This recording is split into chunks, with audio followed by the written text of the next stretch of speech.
Lunch time. It guys, ito yung pagkain natin. Ito yung lunch natin. Yes.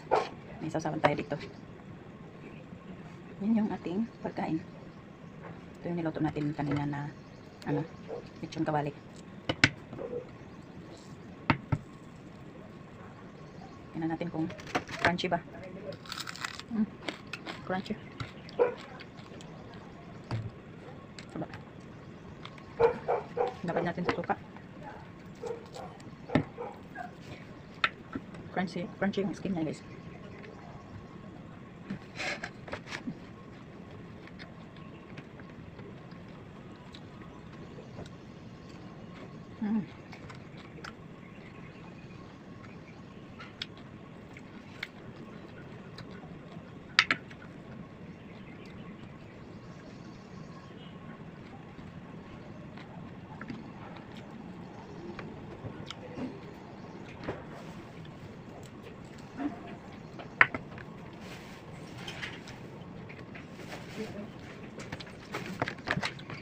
Gamot yun.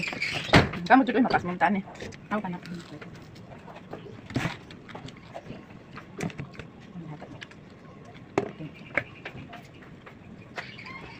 Ang oras na alas 2 na rin.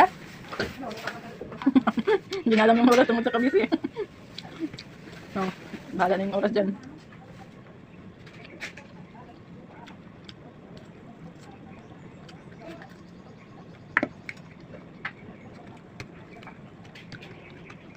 Sa kitchen kawali, di talaga maiwasan ng taba.